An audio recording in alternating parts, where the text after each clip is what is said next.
Hi, David. Hi, Bob. How are you doing? I am doing okay, and I'm delighted to be with you today. Well, I'm delighted to have you. Let me introduce us. I'm Robert Wright. This is The Wright Show, available on both streaming video and via audio podcast. You are David Livingstone Smith, a professor of philosophy at the University of New England in Maine, although at the moment, apparently, you're in New Hampshire. Correct. Which has certain sales tax advantages, I guess, or does Maine also have no sales tax? No, Maine has sales tax. Okay. People drive down to New Hampshire to buy so stuff. You do your buying on the New Hampshire side and your teaching on the Maine side. Exactly. Wise man. So anyway, we're going to talk about a book you've written called On Inhumanity, Dehumanization, and How to Resist It, published by Oxford University Press. You wrote an earlier book called Less Than Human, Why We Demean, Enslave, and Exterminate Others. So our mistreatment of one another seems to be a persistent interest of yours. So dehumanization, let me see if I understand kind of the source of your interest in the subject. So the idea is that dehumanization is kind of a psychological maneuver that is sometimes used to justify our bad treatment of one another, including very bad treatment like torture, murder, rape, genocide. Sometimes at least dehumanization plays a role. Yeah. So sometimes that's very important because a lot of people get me wrong. They think I say that dehumanization is necessary for the commission of atrocities, and I would never say anything that's stupid. So I mean, it's a good place to start with what dehumanization is supposed to be, because the word is used in many, many different ways. Mm-hmm. In the scholarly literature, it's used in 8 or 10 different ways. And then if you go to the common vernacular, it's used in a gazillion different ways. So talking about dehumanization is tricky unless you're prepared to specify what you mean. And you described right there what I take to be the function of dehumanization, which is. And can I interrupt you? Yeah, sure. Do you mean function in the sense that this is a built-in mechanism? So I mean, if I talk about like the function of thirst as a psychological phenomenon, I would think of that as the function as being to get me to drink beverages which keep me alive, and I would think that that's built in by natural selection. Do you mean function in that sense, actually engineered into us? No, I don't. Okay. One time I was attracted to that idea. I don't think so. I think that dehumanization is typically prompted by external influences, by propaganda, by ideology that exploit vulnerabilities in the human mind. Now, whether those vulnerabilities are in any sense innate, I don't know. That's a matter of some speculation. But dehumanization doesn't sort of arise from within. It comes from without. But it's a capacity, to say the least. I mean, there's something kind of well developed in the human brain that the propagandists are playing on, I guess is what I'm. Absolutely. Okay. Absolutely. So one of the things that makes the study of dehumanization, the proper study of it, challenging is because it lies on that interface between the psychological and the social / political, right? So yeah, there's got to be something in the human brain for anything to have an effect on human behavior, mm-hmm. right?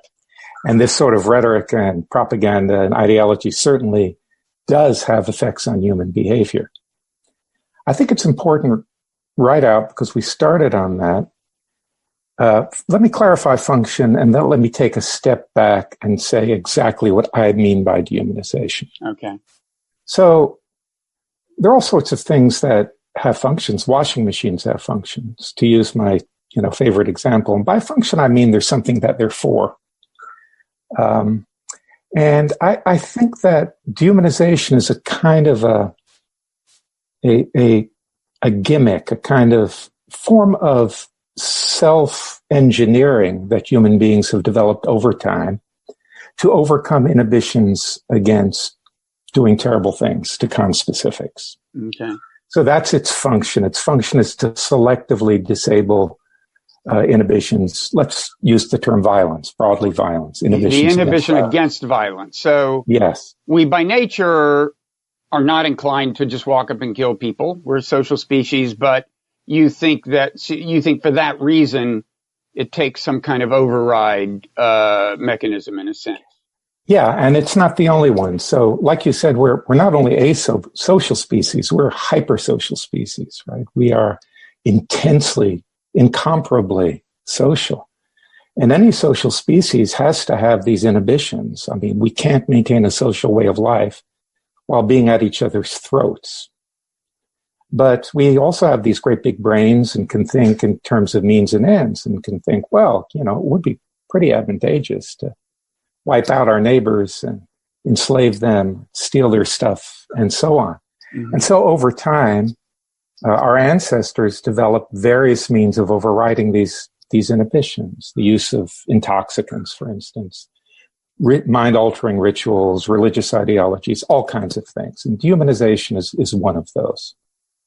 Okay. So let me just throw something in to kind of maybe foreshadow a direction the conversation will eventually take is I know there's a disagreement over the question of the role dehumanization plays and I know that Paul Bloom, who has been on this show, has had criticisms of your worldview. I actually am not well versed in his criticisms. On the other hand, I, like him, am sympathetic to evolutionary psychology, so I think I can maybe imagine some. So anyway, I'll as the conversation goes on, I'll try to serve as a proxy for Paul without having any idea as to whether I'm actually doing a good job, because I haven't. Okay, good luck. But anyway, I'll ask you I'll raise some of the natural doubts that might arise to someone. But why don't we, or at least to someone of a kind of a Darwinian persuasion, but why don't we go ahead and flesh out the idea a little more. So dehumanization could mean a number of things, as you suggested. I think to most people it means, to a lot of people it means thinking of people as literally subhuman. Like I think of you as a rat, and you see this in propaganda. You see posters. If you look at the way Jews were depicted in Germany at mid 20th century. Correct. So one meaning of it is you think of them as just literally less than human, assuming you arrange your species in a hierarchy, and for that reason not worthy of the treatment we normally accord our fellow human beings. And since obviously humans do kill a lot of non-human animals routinely, that would seem to be enough to allow you to kill them without getting into any trouble, or at least without thinking it's a huge moral crime.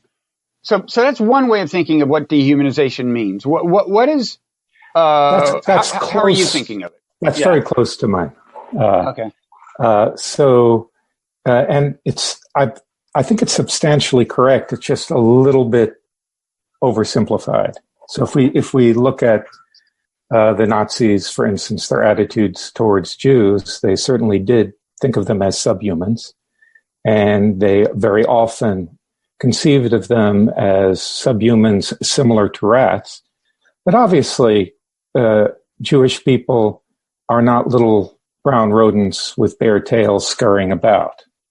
So there is an additional complexity to dehumanization. Now, perhaps this is jumping the gun of the conversation too radically. But what I think happens in the dehumanization is twofold. On the one hand, the dehumanizer does indeed think of the other as less than human. I mean that quite literally, as a subhuman creature. And we can get into what that means. But on the other hand, they can't fully shake their recognition of the humanness of the persons that they dehumanize. So they're left with sort of an incoherent picture, wholly subhuman and wholly human. And I think that tension is very important for understanding the phenomenology of dehumanization. Mm-hmm. Okay, so let me, at this point, actually interject something, a question that might arise from a kind of evolutionary psychology point of view. I mean, from a Darwinian point of view, you might imagine that throughout human evolution, there have been times when it was in the interest of a person's genes, so to speak. In other words, doing this might increase the chances that the genes get in the next generation to exploit, take advantage of, mistreat fellow human beings in various ways. So, Sure. So on the one hand, you might think there definitely are psychological mechanisms that justify it, because clearly a strong tendency in human psychology seems to be to keep convincing ourselves that we're in the right. That seems to be important to us. Evolutionary psychologists think that that's in some sense built in too, and so you would need mechanisms, kind of consistent with your view. You would need a mechanism to justify the bad treatment of other people, because you want to think of yourself as a good person. And I guess a question would arise, well, but why would that have to involve actually thinking of them as subhuman? And in fact, if you look at a common justification for mistreating people, it depends critically on thinking of them as human, in the sense that a very common justification is they did something bad. They did something horrible, and implied in that is they had the option of doing otherwise. In other words, they have volition, which is something we attribute to human beings. Yeah. And so it's often an evaluation of the other person that is fundamentally centered on their humanness in a certain sense. And the mechanism, the trick, it seems to me, is often in the way you're weighing the evidence, right? In the way you're concluding that what they did was wrong and what you did was right, right? I mean, we know more and more about cognitive biases of various kinds, including the kind that influence our moral evaluations. So I think a common kind of evolutionary psychology approach might be to look at it that way, that there definitely are mechanisms built into us that justify mistreating people, but some of them at least seem to depend on thinking of the other people as people, if you know what I mean. Yeah, so we don't need particularly evolutionary psychology to have that conversation, which is a good thing, because I've become over the years somewhat skeptical of a great deal of evolutionary psychology. I say good, not because I think you're heading toward the light, but because I think that'll make this a livelier conversation. Good. Okay. So, yeah, and that's perfectly consistent with my picture. So dehumanization is a motivated state of mind. I mean, the point is that conceiving of others as not only less than human, but dangerously less than human, because dehumanization both releases inhibitions and it also motivates, right? Rats are for extermination. Mm-hmm. It is a way of greasing the wheels of aggression, which might meet the inhibitions that I referred to earlier. So it begins, yeah, there's another person I don't like. So, some people think of dehumanization as like a failure to see someone as a human. It's not a failure. It's not like some kind of oversight. Mm-hmm. It has the function of getting beyond the obstacles that recognition can throw up for us. And I don't see these obstacles, by the way, as moral reservations. I see them as pre-moral, just inhibitions. There's something about looking into another person's face that elicits a certain kind of reaction, which is inconvenient if you want to do serious harm to them. Mm-hmm. So that's one bit of it. But if we actually look at examples of dehumanization, dehumanized people, there is, I would say, virtually always an implicit or explicit recognition of their humanness. At the same time, they're being dehumanized. And one way that shows is the reproach that they deserve it. Right. Well, typically they're evil, right? They're evil in the most extreme forms. Yeah. Yeah. And so if we take the role of dehumanization in genocide, which you find in certainly every genocide that I've studied, genocides are really moralistic. You know, they're geared towards ridding the world of evil. Right. And I think that comes from the thing I mentioned earlier, that when we dehumanize others in response largely to what we're told. So the Nazi race expert gets up and says, well, you know, those Jews, they look human, but they're not human. They're Untermenschen. And they're the authorities. Literally means subhuman? Subhuman, yeah. Mm-hmm. They're the authorities, so you know, we take it on board. We're loyal German citizens. We take that on board, but at the same time, we cannot shake our perception of these, especially up close and personal, as human beings. So it's that odd combination of representing the other in one part of the mind as subhuman and representing them in another part of the mind as human, which creates this distinctive tension. And we can see this in the language of dehumanization. What you typically find is people sort of cycling back and forth between referring to the other as human and referring to them as subhuman, sort of a duck-rabbit situation. Okay. So, let's see where to go from here. Well, one question is, I assume you, like the rest of us, have occasionally had revenge fantasies. Yes. So, how would you say you're thinking of the person when you're having, and I mean, they can range from actually wanting violence to befall a person, I guess, to maybe more commonly, I hope, some other misfortune that makes them suffer, but is not lethal. Yes. But what kind of shift, how are you thinking of if it's possible to characterize how you're thinking of the person in your typical revenge fantasy? Oh, it's somewhat cartoonish, actually, when I have a revenge fantasy. I imagine some misfortune befalling them, mm-hmm. and or some fabulous success that I'm experiencing, right. which causes them to or be you're envious. The one who does the brilliant riposte that humiliates them and ruins their career. Yeah. One my personal favorite. Yeah, that's a good one. Yeah, thank you. But how are you? But how are you thinking of the person, leaving aside the revenge? I'm not really.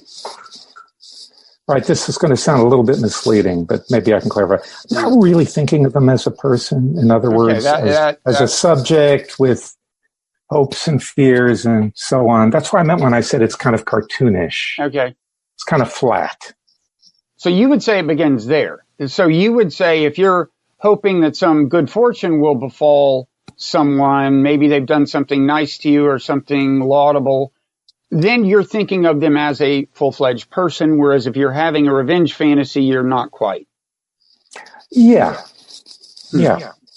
Okay. Yeah. I think that's probably correct. I think that, that's probably a good approximation of my mental states. Okay.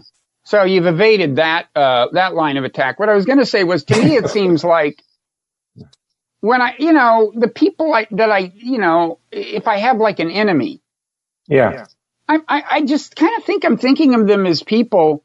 And, in a certain sense, the revenge fantasy depends on thinking of them as very much like you, because what's going to make them suffer is something that would make you suffer, right? It's like humiliation. Sure. It's like a classically human thing. Yeah. So look, I have actually, I didn't realize what you were getting at a moment ago. So let me unevade. Okay. No, I think in both cases, I think of them as people. It's just that when I'm having a revenge fantasy, it's a kind of more simplistic, less rich picture of them. It's cartoonish. I'm not dehumanizing them in that state at all. Yeah. So in my sense of dehumanizing. And you're not objectifying them in the most literal, straightforward sense. In other words, imagining that it won't hurt them, that they're just a material object. So maybe it'd be good to talk about kind of essentialism and the perception of essence, because I know, it seems to me this figures into almost any good account of a mechanism that justifies mistreatment of people, and it certainly, I think, figures into yours. So, You're very much seeing so. us as having a natural tendency to kind of perceive essence in things or to attribute Yes. essence to things. Yeah, so I draw on the psychological literature that was formally kicked off by Medin and Ortoni, 1989, in their paper Psychological Essentialism. And there's a very extensive and robust psychological literature on this. So basically the idea is this, that we human beings have a disposition to, first of all, divide the world up into what philosophers call natural kinds, that are kinds of things like biological species, which are supposed to be independent of our classificatory practices. Now think of the periodic table of the elements. That's the paradigmatic example of natural kinds. And to understand kind membership as fixed by the possession of an essence. And an essence would be an unobservable something, in some sense, inside the thing, that makes any individual a member of that kind, and which is causally responsible for their observable properties. So an inner dogginess is what makes dogs dogs. Inner humanness, historically associated with the idea of the human soul, is what makes human beings, and so on and so forth. Now, that's a really, really important idea for understanding dehumanization, because as soon as you start thinking about dehumanization, you're confronted with a puzzle. And the puzzle is, how can someone look at another member of our species who in every significant respect is indistinguishable from those that they would consider human beings and consider them subhuman, right?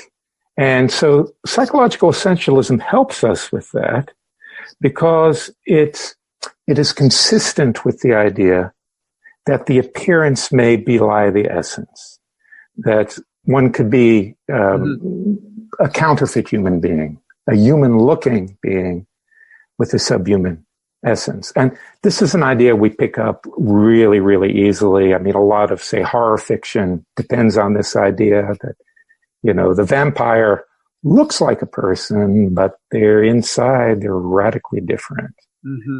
Right? So that's one of the, it's like essentialism is essential for understanding dehumanization. Otherwise, it just doesn't make sense. Yeah, there's a psychologist, I think a psychologist, who's done interesting experiments. Is it Susan, is it Gellner, something like that? Gelman. Susan Gellman. Yeah. Where she actually takes kids, and I forget exactly what she does, but does she take like stuffed animals and start changing parts of them? Or maybe she just asks the kids what, but anyway, there are a number of experiments with kids. Right. Where they take, say, a classic one is the kid is shown a picture of a porcupine, which is then the child is shown that it undergoes surgery and it's morphed into the form of a cactus. And then the child is asked, well, is it a cactus or is it a porcupine? And the child says, it's a porcupine.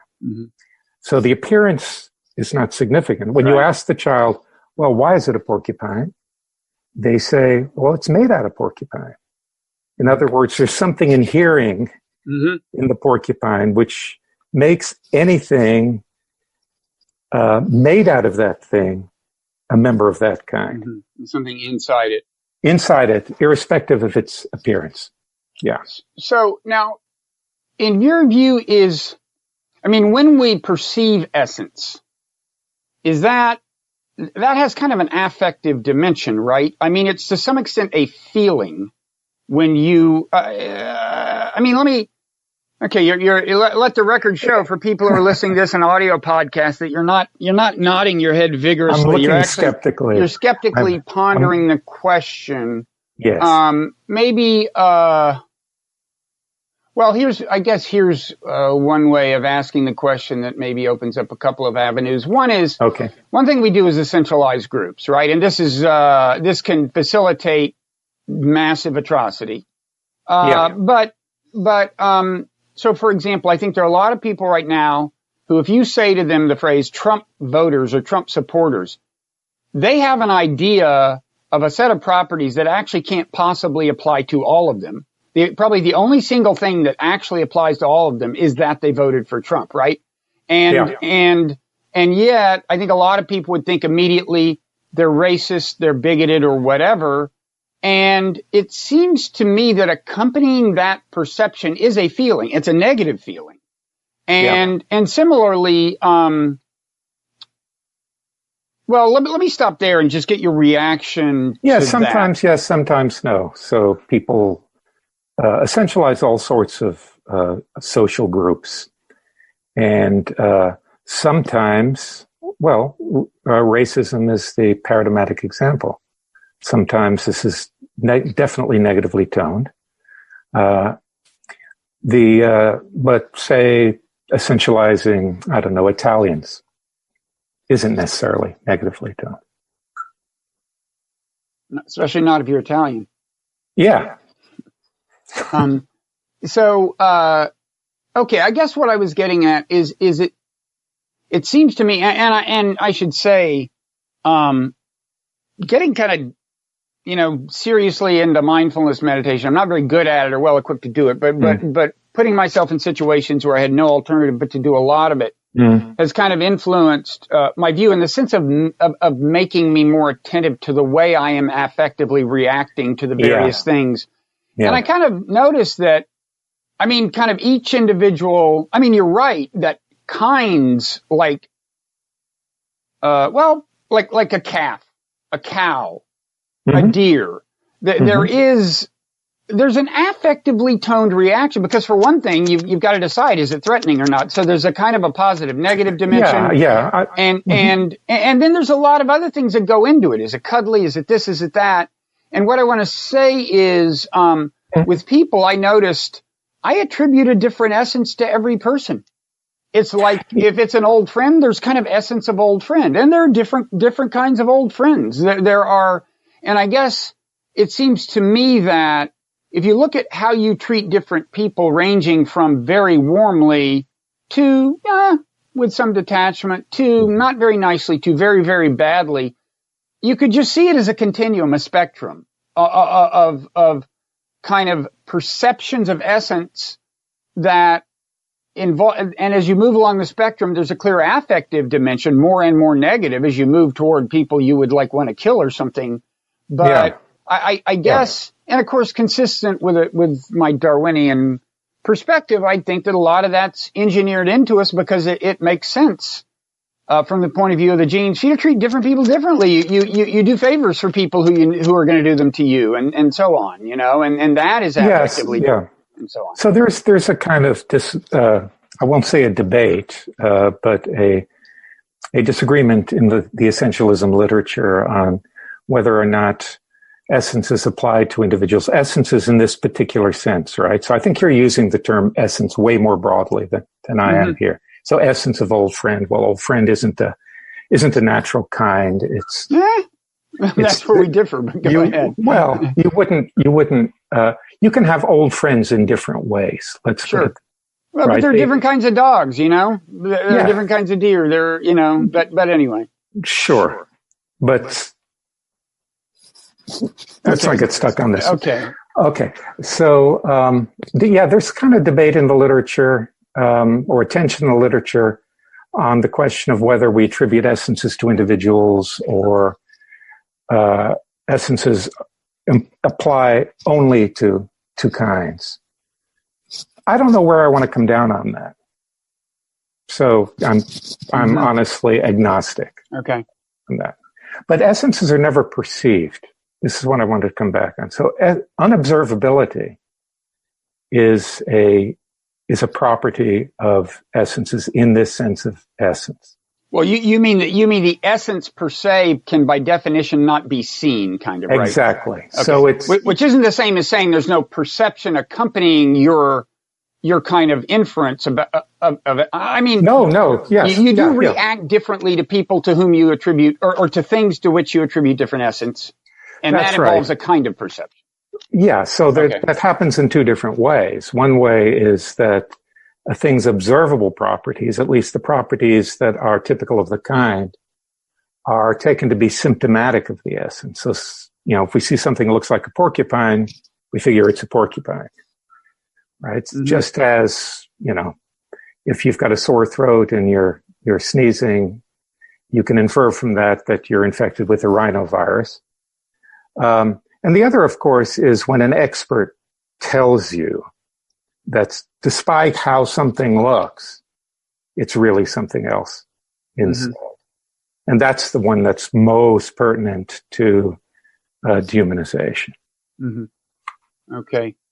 Let me ask you another question that's both about the contemporary political situation and about this question of kind of spectrum of perceptions of different people versus something a little more dichotomous. I mean, you'll agree that, mm-hmm. Dehumanization, I'm not imagining it as sounding a little, I'm not wrong in thinking of it as a little binary, right? I mean, it sounds like there's the category in which I'm putting most people, and then it's almost like flipping a switch. Absolutely. And that connects with the essentialism, right? Because essences are binary. You can't have a little bit of one. You either have it or you don't. Yeah. Although I guess one thing I'm saying is if you look at the kind of subjective apprehensions you have in reaction to people to whom you might attribute different essences. Let's take the dichotomous cases. Mm-hmm. This guy I want to kill. This person I want to, be lifelong friends with. I guess, I guess we agree, looking at them feels differently.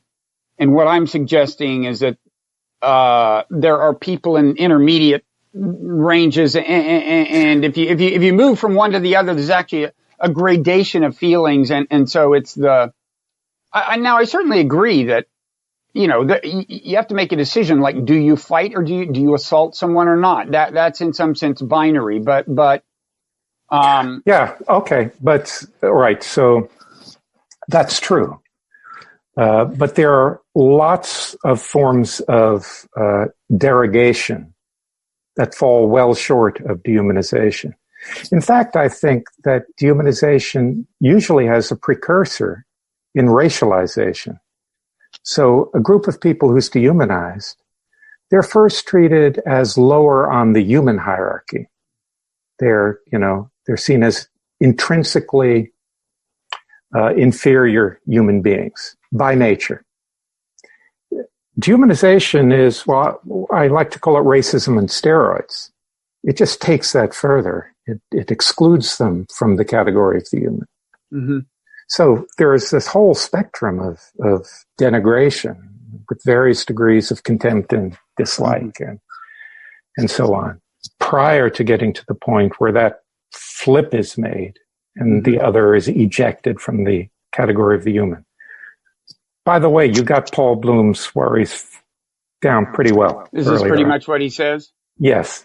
He kind of takes an intermediate position. So he's in between me and Kate Mann. Kate Mann is an out-and-out skeptic for the reasons that you articulated.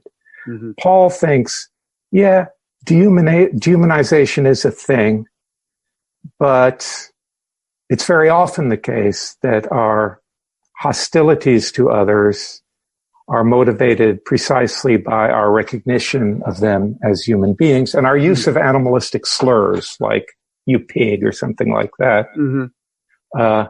Only makes sense in the context of realizing that they're human beings and realizing that they regard themselves as human beings. Mm-hmm. That's what makes it humiliating for them. Right.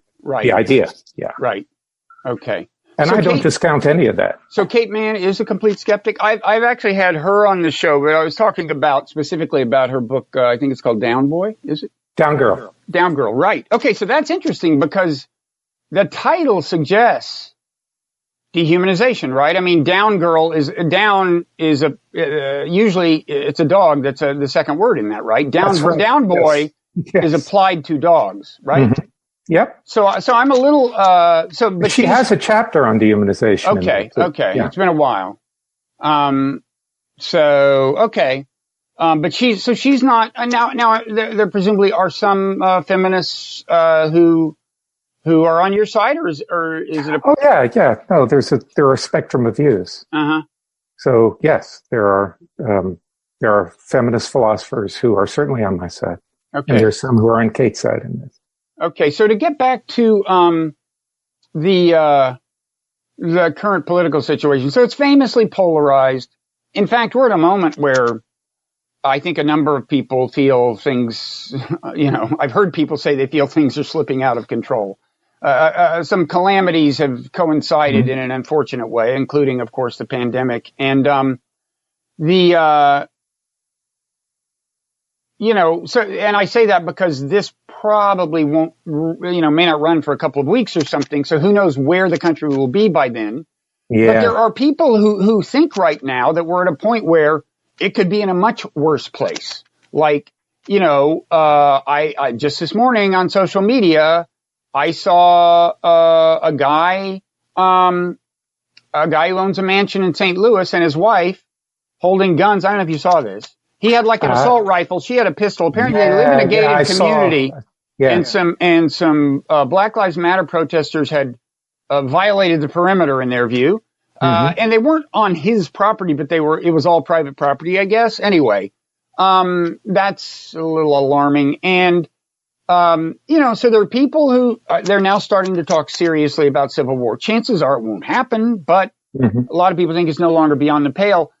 How would you, I guess my question is, I'm sure you've seen civil wars where things, got to a point where you would say dehumanization was playing a big role. Would you say that right now, as you see the psychology of polarization, which is to say some people kind of hating what they think of as Trump supporters, some Trump supporters hating what they think of as, say, cosmopolitan elites or whatever, however they define the group, do you see the concept of dehumanization, the phenomenon of dehumanization already entering the process? To some extent, yes. But it's certainly on the extreme right, dehumanization has entered the process. But dehumanization is always around on the extreme right. I think we certainly have incipient dehumanization, that the way this polarization involves essentializing the others. And this is going to sound really, really weird, but it's close to racialization. So, see, what I think happens in racialization is simply that some group of people with whom one has conflict of one sort or another, or with whom one wishes to oppress, is regarded as essentially inferior, irredeemably different, and that difference is transmitted by descent. And certainly, I think we're getting there with respect to these political groupings. Yeah, no, that's a precursor. You said it might sound weird to compare it to racialization. It doesn't seem weird at all. I mean, I think, in both cases, you're attributing essence to a group. Yeah. And it's a negative essence. Yeah. So, yeah. And they're irredeemable because it's an essence, right? Now, are there kind of prescriptions that grow out of your worldview as they apply to this current situation? In other words, can you, if you can solve the problem, I'm willing to write your name in on the ballot in November. But are there you're shaking your head in despair? For too long, important things have been unattended to in this country. So unlike other nations, nations tend to be born in violence and commit atrocities. It's just a fact. But we've never been brought to our knees for hours. So by that you mean? By that I mean, well, the original sin was the genocide of Native Americans. But the second original sin was not only the enslavement of Africans, but their re-enslavement after the Civil War through sharecropping, through convict leasing, through Jim Crow. I don't like to use the word Jim Crow because a lot of Americans really don't understand what it was and how unbelievably, gruesomely violent the treatment of Black Americans was. This is well into the 20th century. So these things haven't been attended to. And I know that I teach this stuff. I teach, undergraduates in the liberal arts university, and they have no idea. They have no idea of the racial history of the United States. That's surprising because, is your university is just low on social justice warriors, or are the so-called social justice warriors, if we can use a label that some of them may not like, actually not that well versed in the history of the grievances that they themselves emphasize? Well, I don't know. I've been called a social justice warrior, so I'm kind of loyal to the Congratulations. Few in your generation have attained that rank. Yes. I've been reproached for that, along with death threats and things like that. Really? You've gotten death threats? Yeah. The one thing I wrote that got me death threats was a critique of Jordan Peterson, which his followers didn't take kindly to, at least some of them. Didn't he sue Kate Mann? He threatened to. He threatened to sue Kate Mann. It was an idle threat. So his supporters emailed you? Yeah, I got the emails about. What had you said about him? All sorts of unflattering things. That he ostensibly stands up for the individual, but creates a cult following.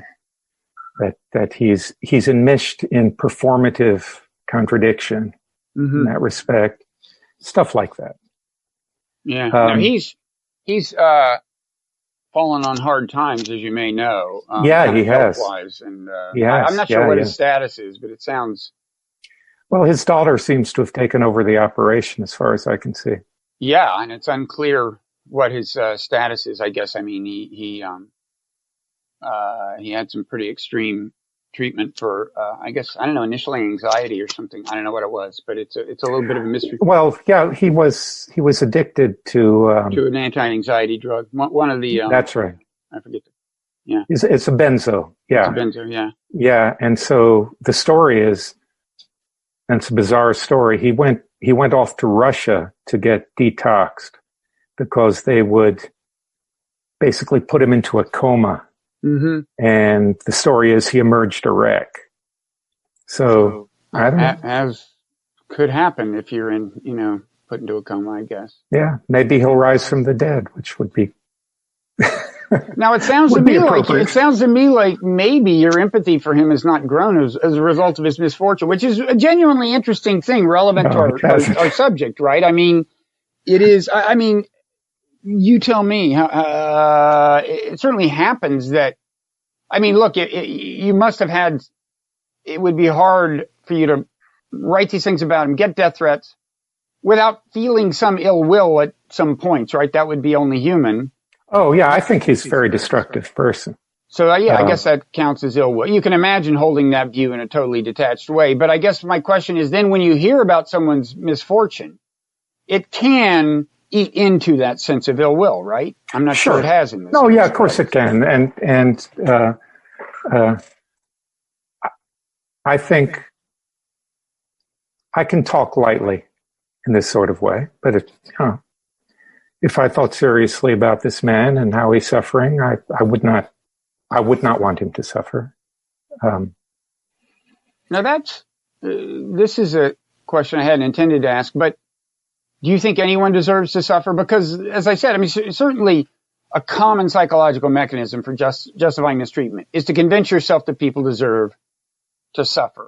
No, I don't. I'm very skeptical of the whole idea of people deserving anything. Mm-hmm. People do what they do, and I'm a determinist. People do what they do because of the forces acting on them.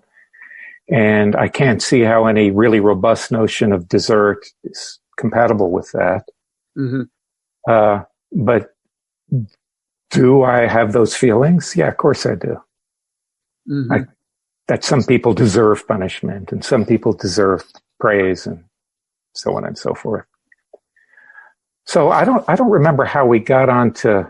Well, we can probably trace our way back, but first, one related question. You've looked at a number of cases of like mass violence, genocides, and so on. Is it a universal feature of them that the claim is they deserve to suffer?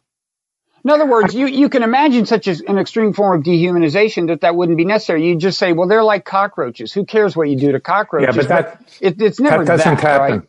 That doesn't happen because, and here I will go evolutionary psychology on you, one of the few little bits, because we are built to respond to one another as human beings, and we can't shake that. I think that's modular. It's bang. You look into another person's eyes, you cannot help seeing human, no matter how ideologically convinced you are that they're less than human. So I'm reluctant to say anything is universal when it comes to human beings or other forms of life. But here I would say every case that I've studied, there is this notion of the persecuted group being evil and therefore deserving the treatment that they're getting. Mm-hmm. Okay. So, certainly you would say that part of the story that's worth examining is the question of how we make our evaluations of moral responsibility, how we conclude that the other person is guilty of something egregious and we're not, which tends to be the way we. Yeah. So there's a kind of dimension here that we haven't touched on yet. And I need to kind of rewind a bit and then move forward to it. So essentialism is one bit of dehumanization. But dehumanization involves this notion of being less than human, not simply other than human, less than human. Mm-hmm. And that involves hierarchical thinking. That is the idea that there are higher and lower forms of life. And so when we dehumanize others, not only do we treat them as having a non-human essence, but it's the essence of something which is lower down the hierarchy. Mm-hmm. Now, if you read about this stuff, it's called the Great Chain of Being. And the view that almost everyone takes of this is that the idea of a hierarchy of nature extending from God at the top down to dirt at the bottom, with every other kind of thing having a rank somewhere in between, and we human beings modestly placing ourselves just below the angels, was a model of the universe that originated in late antiquity, drawing on ideas from Plato and Aristotle. It lived its life. It faded out in late 18th century, early 19th century. I think that's utterly false. Mm-hmm. It's false, I think, for two reasons. One is that the idea of a natural hierarchy is much more widespread than Europe or civilizations touched by Europe. So in pre-conquest Latin America, we have this notion. Everywhere we have this notion of higher and lower. And also it lives on in our own heads. I mean, if you ask someone, well, don't you feel bad about swatting that mosquito?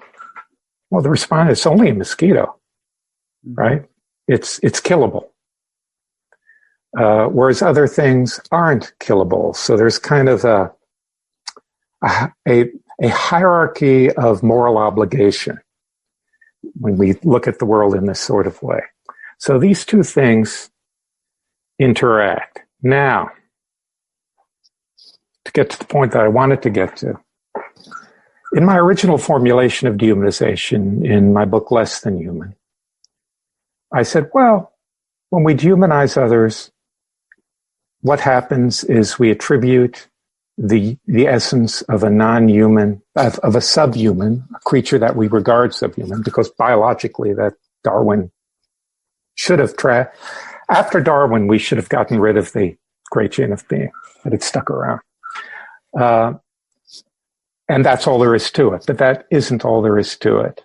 As I said a little while ago, the complication is we can't shake our perception of humanness while we're regarding the other as subhuman. And if you actually look at the most toxic forms of dehumanization, what you find it's these individuals are not simply regarded as rats or lice or wolves. They're very, very, very often described as monsters, as fiends, as demons. Now, those don't have any position on the great chain of being, right? A monster isn't like a rat. So how do we understand that? Well, I think that's a function of these dual representations of the dehumanized other. So when the Nazis considered Jews, when they described them as subhumans, creatures akin to rats, it wasn't simply rats. It was rat people. They were rat people. There's a combination of vermin and human being. Mm-hmm. And that's what turns people into monsters. Yeah. And I mean, of course, you're trying to evoke certain perception. I mean, rats are threatening. You don't want to be around them. And you want to get rid of them. And it's considered fine to do so. So, it makes sense as a tool of propaganda. I mean, I guess if I think of the fusion of a rat and a person, I don't think of a monster per se, but you're using, I guess when I think of monster, I mean, it is often used to put people in a category that deserves bad treatment. I mean, certain kinds of killers that you might argue for executing and so on. That's he's right. He's a monster. Yes. Right. And I mean, it's So I think I can make this more intuitive for you. Right. So in this bit of my work, I draw on the work of a philosopher named Noel Carroll. He does aesthetics. And one of the things he's really, really interested in is horror fiction. And one of the many questions he asks about horror fiction is what makes a monster? What are the specifications for a monster? Well, he calls it a horrific monster to designate its, these are the things that haunt horror fiction. And he argues, and I agree with him on this, that there are two characteristics. One characteristic is physical threat. So the monster has to be a malevolent being. It's out to hurt you, to kill you, to harm you, something of that nature. But that doesn't distinguish monsters from, angry grizzly bears or serial killers or any other of a number of dangerous beings. Mm-hmm. Crucially, the monster has to be what he calls cognitively threatening. I use a different term. I use metaphysically threatening. But for the purposes of this conversation, let's stick with his terminology. Meaning formidable in terms of intellect? Is that what cognitive? No. That's why I don't like the term, because it suggests precisely that. Something that is cognitively threatening violates the natural categories that we place things in. So, for instance, think of a werewolf. Mm-hmm. It's human and it's a wolf. So it transgresses these categories, and that is disturbing. There's a literature on this, a psychological literature going back to the very early 20th century. The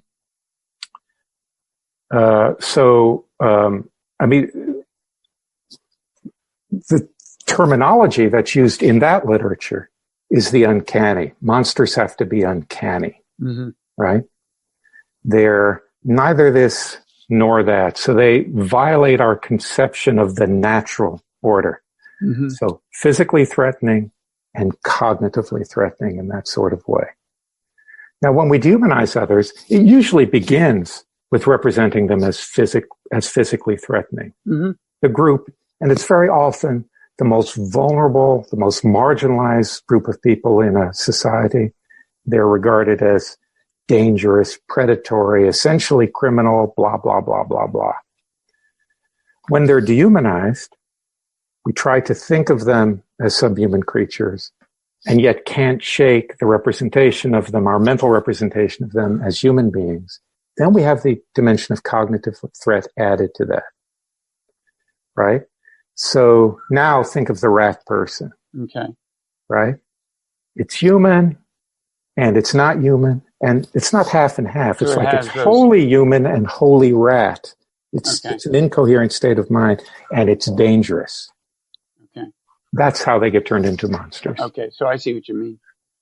Now when I myself use the word monster here used, it's often, and I don't know whether this would have applied in Germany, in the case of dehumanizing the Jews, but I associate it with evil, right? I mean, it's like Hannibal Lecter is a monster, right? Yes. Yes. It's like somebody who's incomprehensibly bad, and I think, I guess the reason I hesitated about Germany, I think often when there's a whole group we're persecuting, it's not quite like they're incomprehensibly bad, but it seems to me sometimes monster is used that way, like a serial killer like Ted Bundy is a monster. Hannibal Lecter is a monster. And in those cases, at least, it's associated somewhat with a common meaning of evil, I think, right? Yeah, no, but that certainly applied to Jews in Nazi Germany. Jews were the enemy of everything good. Mm-hmm. And they were bad to the bone. And they were essentially criminal. That is, irredeemably criminal. Okay. That's part of their nature. It's part of their essence. Now, does evil, how do you feel about evil as first of all, there's the metaphysical question. Does it exist? And what do you mean by it if you think it exists? Do you think it exists? And if so, what do you mean by it? What do you mean by it in any event? I don't think it exists. I think that evil is the extreme. When we say something is evil, it's the extreme of moral disapproval. I don't think there's any property that anything has, which that's property of evil. And I guess originally, or it is often meant almost literally a force that inhabits some beings, right? I mean, that's the common sense meaning? I think so. I think that's close to the common sense meaning, and I think that produces nothing but trouble. Okay. It prevents us from understanding, the causes of certain kinds of human behavior, which are terrible. And as long as we're talking about evil, do you have a view on Hannah Arendt? And she's famously associated with the phrase "the banality of evil." I'm not sure. I'm sure what she meant by that, but yeah. So I think with regard to Hannah Arendt, her book was very important. But it's the book. Now, this was on Eichmann, or yes, the Eichmann in Jerusalem, right? So Bettina Stagneth, who is a later scholar, has written the definitive book on Eichmann, and she really shows that Eichmann was performing in Jerusalem. He was trying to present himself in a certain sort of way. And this is a trial that Arendt covered as a journalist. Exactly. Yeah. So a lot of material on Eichmann has come out since Arendt's book, because he was there in South America, and he was interviewed by a Dutch journalist, and there's just lots and lots and lots of material, both his written material and the recorded material. So scholarship has really moved on since then. I don't like the term banality of evil. Whatever she meant by it, I don't like it. Because Eichmann was a committed exterminationist anti-Semite. Mm-hmm. There's just no doubt about that. And, when we say banality of evil, the idea is we tend to see him, I don't know exactly what she meant, as just a mindless bureaucrat doing his job. That was not showing up Eichmann. For work. It happens to involve extermination. And yeah. So I guess finally, I guess we should focus on one word in your subtitle, the word resist. So the title of the book is on inhumanity, dehumanization, and how to resist it. Yeah. That's what I want to know. How do we resist it? There are a couple of different fronts, and partially depends on who that tricky word "we" refers to. So I have basically an American, or maybe a little bit broader, a North American audience in mind, writing this book. One part of how to resist it applies to everyone. I think we need to understand our own propensity for it. That is, we need to understand ourselves. Human beings just have a vulnerability based on our psychological dispositions to fall prey to certain kinds of powerful political rhetoric. And I'm using the word political in a very broad sense. It could be from a religious authority. It could be from people in our community, our local, pastor or whomever. But there's certain things that we're suckers for. Now, there's a bit in the book actually going into a little bit more detail about how some of the most effective forms of propaganda work. To put it in a formula, to simplify somewhat what I say there, the skilled propagandist, first gets us to feel vulnerable and then gives us a magical solution to our vulnerability, offers us salvation. And if we're feeling sufficiently vulnerable, as I think deep down we all do as human beings, the politician simply plays on it, makes it more salient, then we very readily swallow the magical solution. And that magical solution very often involves they're out to get us, they're dangerous, they're less than human. We need to protect ourselves. And that's how genocides start, right? We got to protect ourselves from these evil ones. Okay, so we need to understand that we're all capable of this. We need to understand something about what it is about us that makes us capable of this, what our vulnerabilities are psychologically. And that allows us to remain vigilant, at least gives us a fighting chance. The other is external. We need to, we need to be vigilant in making sure that freedom of speech is developed, is supported. Now, it's a two-edged sword, right? Because the dehumanizers take advantage of this. This was a Nazi, the Nazis were always complaining in the early days that the authorities were clamping down on freedom of speech when they had problems with what Hitler was doing. We need a free press. We need to take action against incipient dehumanization, and that's racism and the essentializing of social groups. So it's both inward and outward. I think understanding history is very, very important in this. Because if you understand history properly, you cannot sustain the illusion that we, whoever we happen to be, are incapable of such horrors.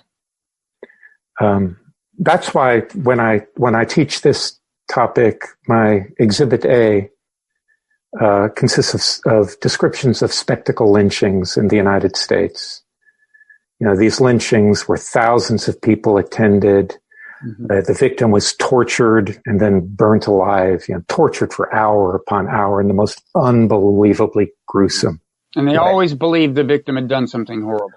Oh, yes, and they deserved it. And if you look at what the newspaper said about the victims, the Southern press, they're monsters, they're predatory apes, they're fiends, they're demons. And just by the way, these burnings were often called barbecues. The whites called them barbecues, which, speaks for itself, doesn't it? Yeah. And these were carried out outside of the avenues of the law and yet just kind of publicized in advance and law authorities were fine with it. Yeah, in the 20th century, they were advertised on radio sometimes. Railway companies laid on special excursion trains to transport people to the lynchings. The bars were closed, the schools were closed, whole families attended these things. It's really like something out of like out of a horror film. It's Yeah. really disturbing stuff. Yeah.